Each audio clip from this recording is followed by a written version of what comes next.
Hello and welcome to Consciousness TV. I'm sitting here in our lounge room in New Zealand on what is the second day of our lockdown because of Covid-19. And I hope that wherever you are in the world, that you are keeping safe and well and happy. I understand that the UK is going into lockdown now, and some countries have been in lockdown for a while, and some are even coming out, like China's coming out now. So COVID-19, as with all human conditions, will pass. We will recover and move on, and life will resume its normality. And in the process of going through this experience together, we have an amazing opportunity to go deeper in awareness and to really look at our reactions and responses to stress, to real or perceived threat in our environment, to change, to disorder, to illness, and to our relationships.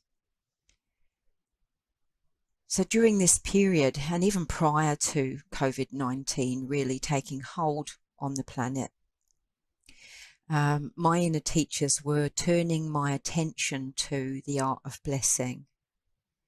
And I've been learning things that have somewhat surprised me about blessing, about how important it is, what the state of blessing is and what it really means for us. First, my inner teachers were drawing my attention to self-love and kindness. That's been for quite some time. That's really been for a couple of years now. And I've written extensively on that, and those writings will be in the book Transcendence, Journey of the Soul, which will be coming out later this year. And over these recent weeks, that process of coming to understand self-love and kindness has extended to a journey with the art of blessing. And I've been really, really surprised by the profound effect blessing has on our well-being and on our awakening as well. It would be impossible to bless the world without blessing oneself first.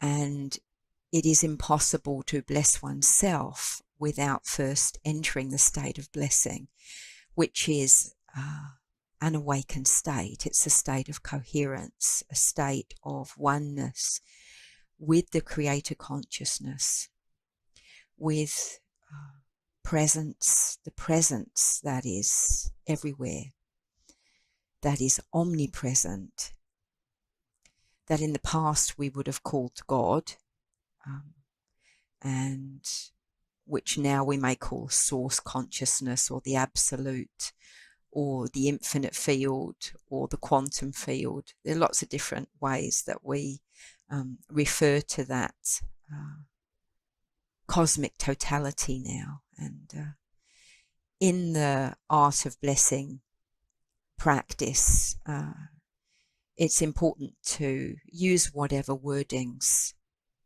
feel right for you, what feels appropriate for you. I feel quite comfortable with using the word God or divine in my practice, so I do use that.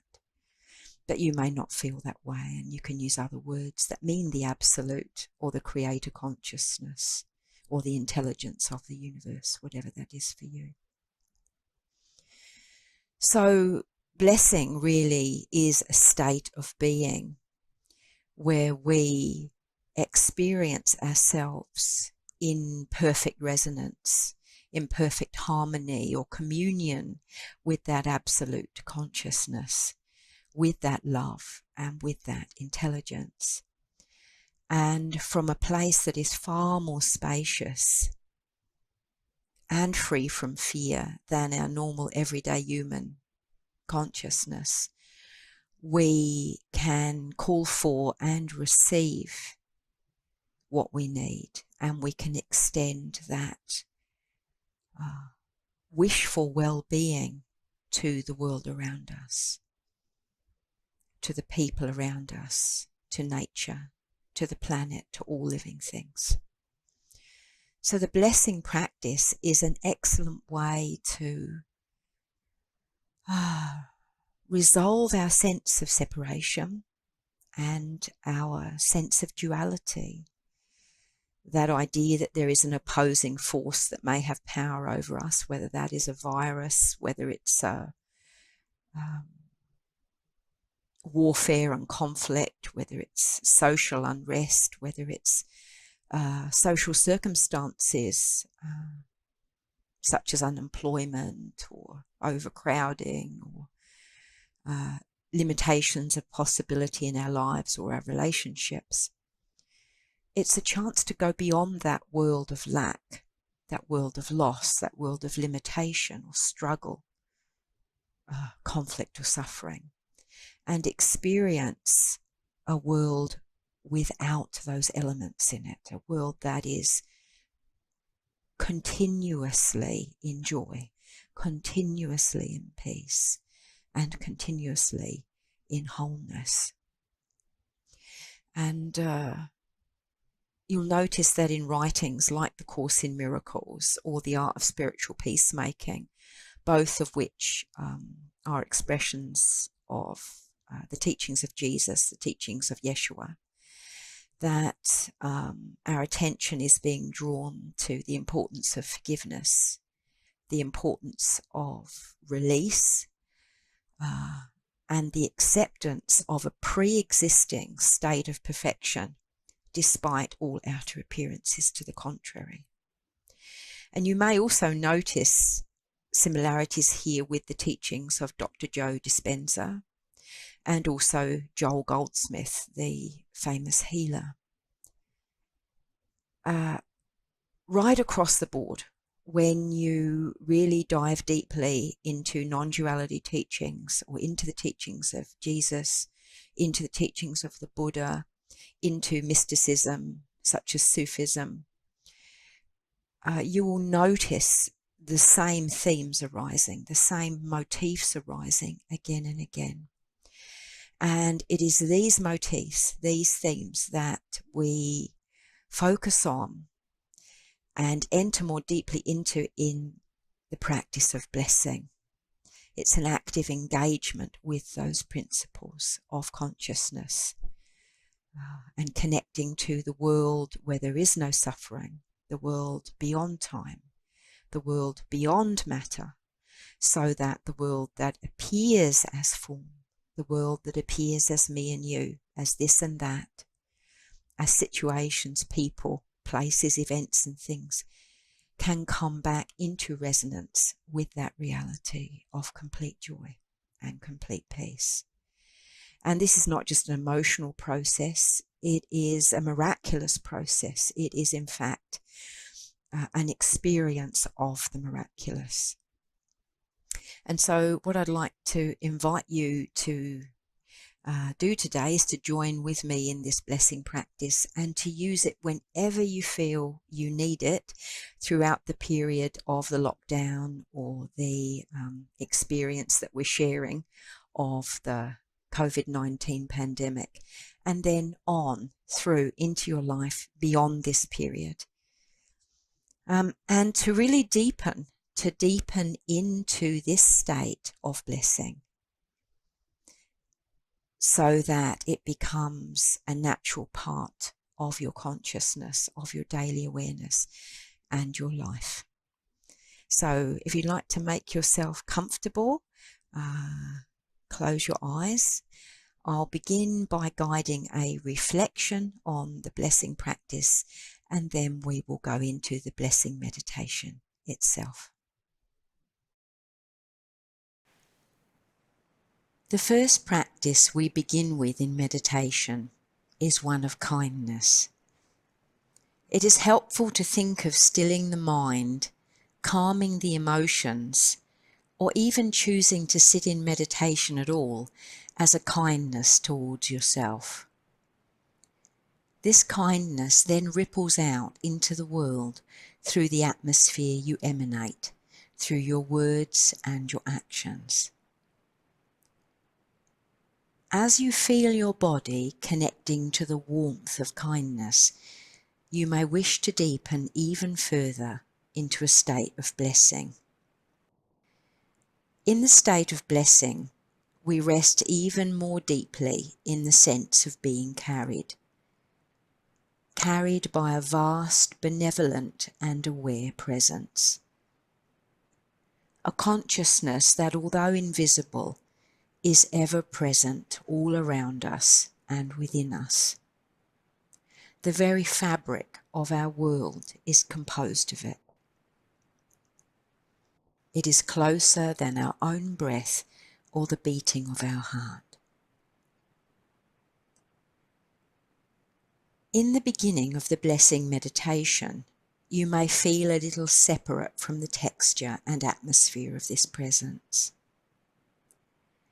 As you relax and your brain waves shift in frequency, you will notice a feeling that is somewhat like a drop of water returning to the ocean.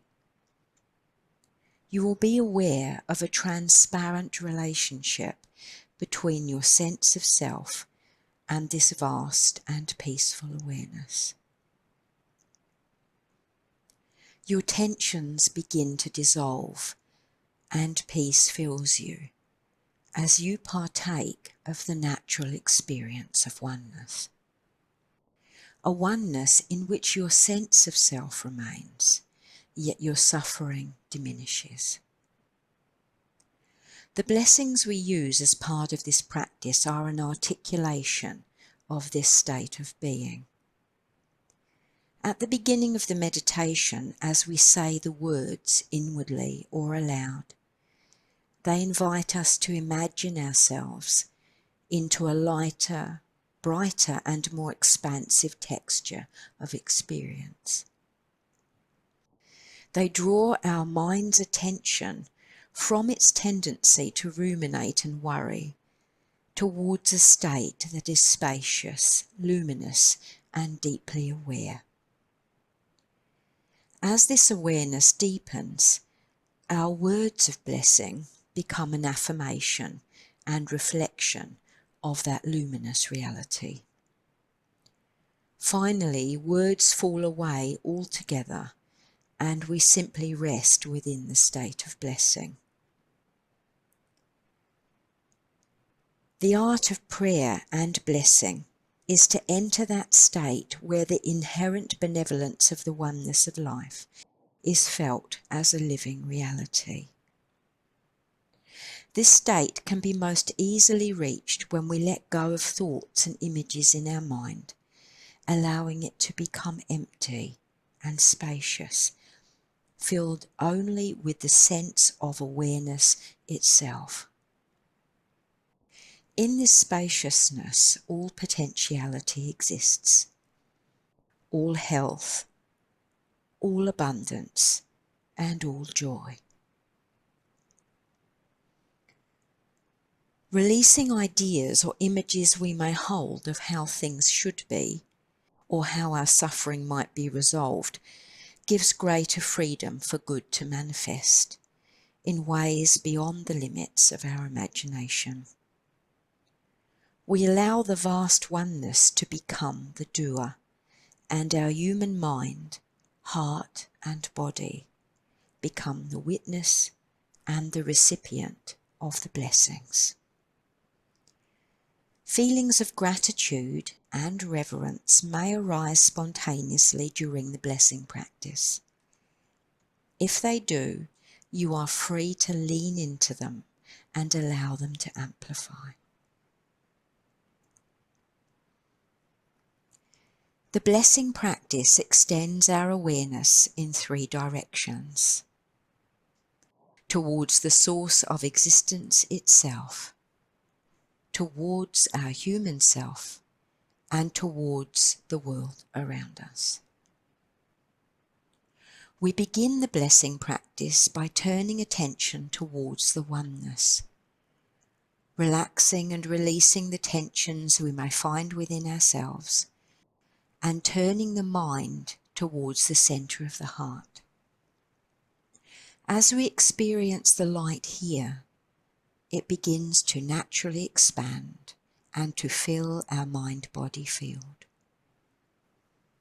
This light wells up within the body and extends beyond the boundary of the body into the space around us. From this oneness, you turn towards yourself.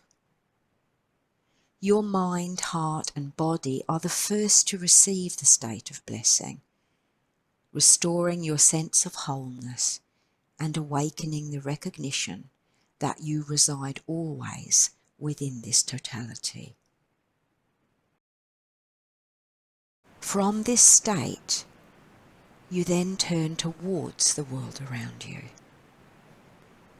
Having first allowed yourself to receive and enjoy this feeling of infinite wholeness, you become ready to extend this bliss to the world through the experience of blessing. In this oneness, all receive.